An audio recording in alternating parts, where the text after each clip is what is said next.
مسجد نبوی کی جو ستون اور پلر ہے ان کے ساتھ اور مسجد حرام میں بہت سے بوڑھے آپ کو نظر آ جائیں گے. آپ ان کو ایسے دیکھیں، آپ دیکھیں تو نظر ادھر کریں گے، پھر آپ ادھر سے دیکھیں وہ ادھر کریں گے نظر. یا اللہ، کیسی مخلوق. ایک تو یہ کہ آپ کی آنکھوں میں آنکھیں ملا کر کے وہ دیکھے گا نہیں آپ کو. دوسرا یہ کہ اس کی آنکھیں ڈوبی ہوئی ہوں گی، جیسے میری اور آپ کی آنکھیں نکلی ہوئی ہے نا، ایسا نہیں ہوگا، اس کی آنکھیں ڈوبی ہوں گی. یہ دو. تیسرا یہ کہ آپ نظر ملائیں تو وہ تو نظر نہیں ملائے گا، لیکن اس کو چھیڑنے کی کوشش کبھی خدا کرے آپ کو ہاتھ دے دھکا دے انشاءاللہ ادھر تک جاؤ گے تو پھر آپ کو اندازہ ہو گیا کہ یہ بوڑھا بھی نہیں، پھر آپ کو اندازہ ہو جائے گا کہ یہ کوئی انسان بھی نہیں، یہ کوئی اور بلا ہے. میں نے نشانی آپ کو بتا دی. انہوں نے ہمیں نشانیاں بتا دی، کیونکہ یہ مخلوق حرم شریف میں اور مسجد نبوی میں صرف انہیں نظر آتی ہے. اس کا مقصد یہی ہے کہ یہ جو مولانا منظور منگل صاحب ہیں، اللہ نے ان کو آنکھیں بھی ہماری آنکھوں کی طرح نہیں دی ہیں، ان کی آنکھیں بھی خصوصی آنکھیں ہیں، اور جو کچھ ہمیں نظر نہیں آتا وہ سب کچھ انہیں نظر آتا ہے. یہ جو جھوٹ کا قصہ انہوں نے بنایا اور منبر رسول صلی اللہ علیہ وسلم کے اوپر بیٹھ کر اللہ کے گھر میں لوگوں کے سامنے یہ بیان کرتے ہیں، یہ واقعہ کسی بزرگ نے اور کسی کتاب میں اس طرح کی بات نہیں آئی.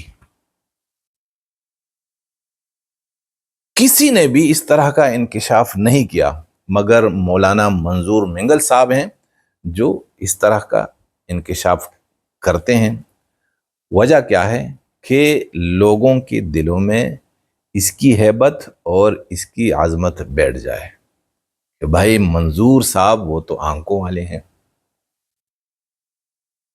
یہ مولانا منظور منگل صاحب ہیں کہ میں نے جب بھی انہیں میں نے سنا ہے تو یا تو بیان میں اپنے اساتذہ کی عظمت بیان کرتے ہیں.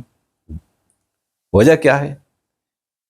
صرف یہی لوگوں پہ ثابت کر دینا ہے کہ جیسے میرے اساتذہ عظیم لوگ تھے تو میں بھی تو ان کا شاگرد ہوں، تو وہی عظمت مجھے بھی ورثے میں مل چکی ہے، لہذا تم مجھے بھی عظیم شخص مانو اور جانو.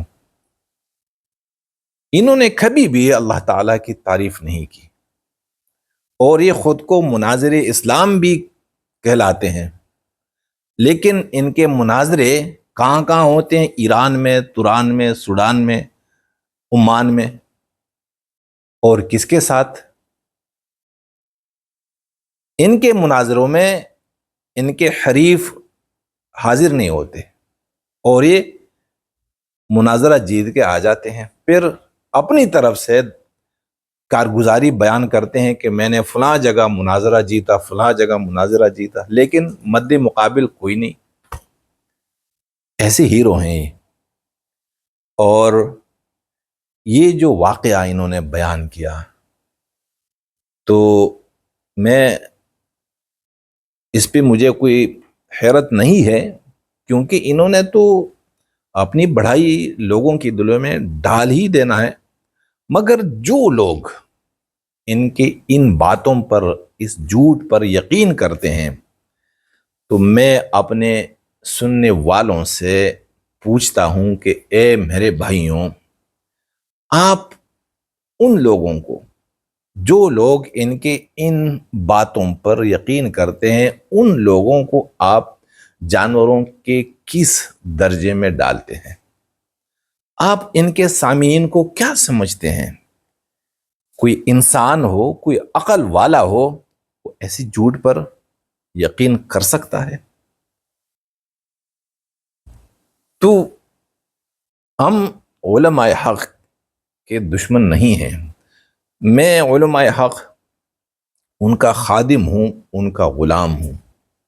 مگر جو لوگ میرے رب کے گھر میں اور میرے محبوب کے منبر پر بیٹھ کر اپنی بڑائی بیان کرتے ہیں اور جھوٹ کا سہارا لیتے ہیں اور میرے رب اور میرے نبی صلی اللہ علیہ وسلم کی تعریفیں نہیں کرتے تو میں ان مولیوں اور ایسے پیروں کا دشمن ہوں اور میں انہیں نہیں مانتا۔